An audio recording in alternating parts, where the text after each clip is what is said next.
यहाँ पहले वचन में वर से कहती है कि कोई भी तीर्थ स्थान क्यों ना हो। तीर्थ स्थान मतलब अनेक अनेक प्रदेश में अनेक अनेक देवी देवताओं के स्थान है। वहाँ जाते समय आप मेरी आज्ञा के अनुसार जाएं और या तो हमें ले करके जाएं। यात्रा करते समय, व्रत करते समय, उद्यापन करते समय, यज्ञ आदि देवी देवताओं की पूजा करते समय यदि किसी को दान देना है, चाहे गरीब हो, चाहे ब्राह्मण हो, चाहे किसी को भी यदि दान देना है तो आप मुझे ले करके स्वीकार करोगे तब मैं तुम्हारे अवाम भाग में आऊंगी। ये कन्या पहले वचन में कहती है। दूसरे वचन में कन्या कहती है हव्य प्रदाने रम्यताम प्रत्यव्य कव्य प्रदाने न पूजेता वमांग्यामि त्वदीयम जगात कन्या वचनम द्वितीयम। दूसरे वचन में कन्या कहती है कि आप देवताओं के लिए हव्य दान करो या पितरों के लिए कव्य दान करो, अर्थात देवताओं के पूजन करो चाहे पितरों का तर्पण करो।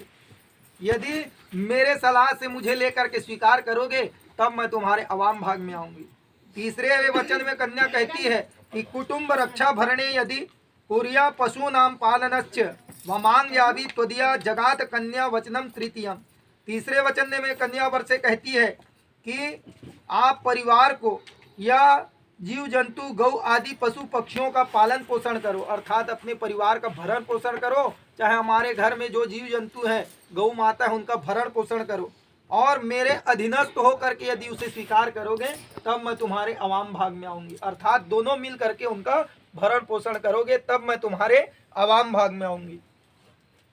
चौथे वचन में कन्या कहती है व्यायो ध्यानम धन धान्यादि प्रतिष्ठवा निर्देश गृहानिद्वा वमांग्याभि त्वदीयम जगात कन्या चतुर्थकम। चौथे वचन में यदि कन्या कहती है कि आप अन्न तथा धन आदि को जो कुछ घर लाते हो, अर्थात जो कुछ कमा करके आप घर में लाते हो, चाहे अन्न हो चाहे धन हो, उन सब को संचित करके रखना, मतलब जोड़ करके रखना, व्यर्थ में खर्च मत करना।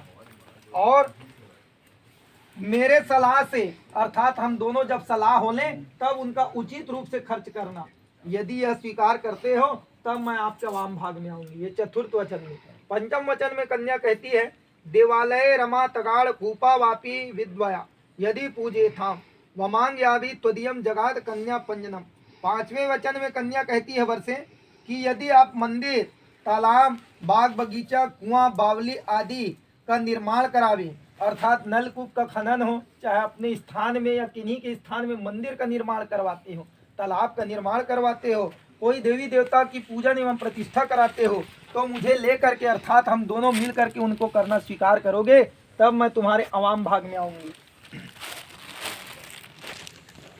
छठवें वचन में कन्या कहती है देशांतरे रम्यातारे वा यदा दिव्य विक्रमः वमांग्याभि त्वदीयम जगात कन्या षष्ठकम। छठवें वचन में कन्या कहती है वर्षे यदि आप देश अर्थात विदेश कोई व्यापार करने के लिए जाए, चाहे अपने प्रदेश में व्यापार करने या कहीं भी जाए, चाहे दूर देश में आप जाएं, व्यापारी वस्तुओं को खरीदने एवं बेचने का प्रारब्ध करे, कोई चीज़ यदि लेना हो, चाहे यहाँ हो चाहे प्रदेश में हो, तो मेरी सलाह से लेना तब मैं तुम्हारे अवाम भाग में आऊँगी। सातवें वचन में कन्या कहती है, यही सबके लिए विशेष है, एक ही साधे सब सधे सब साधे सब जाए। सातवें वचन को तो सातों वचन एक ही है लेकिन ये सबसे महत्वपूर्ण है। इसमें कहती है सेव्याने परिकृत्वा भगवतयानि कामता वमांग्यामि त्वदीया जगात कन्या वंजनम। सातवें वचन में कन्या वर से कहती है कि दूसरी स्त्री, पर स्त्री चाहे कितनी भी सुंदर क्यों ना हो, आप यदि पति व्रत को धारण करके मुझे अपना स्वीकार करते हो तो अन्य स्त्रियों का त्याग करना, चाहे वह कितनी भी सुंदर क्यों ना हो, आप उनका सेवन ना करना, कभी ना करना, यह प्रतिज्ञा करो तब मैं तुम्हारे अवाम भाग में आऊंगी। अब ये 7 वचन तो कन्या कह ली है तो उनका भी एक प्रतिवचन होता है। भाई मैं आप 7 वचन को जब मान रहा हूँ तो मेरा भी तो एक बात मानो आप, तब मैं आपके 7 बात को मानूंगा। तो 7 वचन के प्रति एक वचन है। वर कहता है मदीयन चित्तम गतान चित्तम मगात पान पालनश्च प्रतिव्रता धर्मचारण्य सर्वा सदा सर्वमिमच्चया क्रीडा शरीर संकासम समाजोत्सव दर्शनम हास्य परिगृत्वानां प्रोषितं भातृता उद्यापने मद्यपाने च राजद्वारे पिता गृहे आज्ञानां विना गत्वं पतिव्रतं परायणा। मैं आपके 7 वचन को मानता हूँ लेकिन आप मेरा एक वचन को मानोगे तब। तो कौन सा है? कहे कि हे प्रतिव्रती देवी, हे स्वामिने, हे प्रिय, मेरे चित्त के अनुसार में तुम अपना चित्त रखना, अर्थात मेरा जैसा मन है, जैसा मैं विचार रखता हूँ, ठीक उसी प्रकार से आप अपना विचार रखना। और इस चित्त को सदा धारण करते हुए हमारी आज्ञा का पालन करना, अर्थात पति देवो भव, पति के आज्ञा का पालन सदैव होना चाहिए।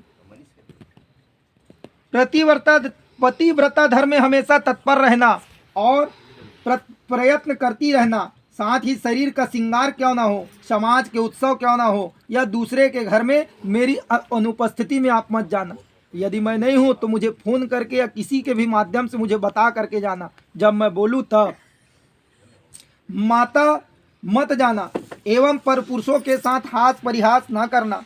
इसी तरह रात्रि में बाग बगीचे में, मदिरालय पीने वाले के स्थान में, मार्ग में और राजा के द्वार में, अर्थात अपने पिता के घर में भी यदि जाना, मायके भी, तो मेरी सलाह से, मेरी आज्ञा से जाना। यह सब स्वीकार करोगे तब तुम्हारे 7 वचन को मैं मानूंगी। तो आप बोलेंगे स्वस्ति, आप दोनों को स्वीकार है तो आप स्वस्ति बोले, आप भी स्वस्ति बोले, बोलिए, ऐसे हाथ मुंह नहीं हिलाना है। स्वस्ति। हर ओम स्वस्ति न इंद्रो विधस्रवाः, स्वस्ति न पूषा विश्ववेदा, स्वस्ति न तारिक्षो अरिष्टनेमि, स्वस्ति नो बृहस्पतिर्दधातु। बोलिए श्री लक्ष्मीनारायण जी भगवान की जय। महाराज हाँ। लिखा है पहली तो गए फोन करके जाना। नहीं तो मैं आधुनिक युग का दर्शाता हूँ कि अभी आधुनिक युग में बताए थोड़ी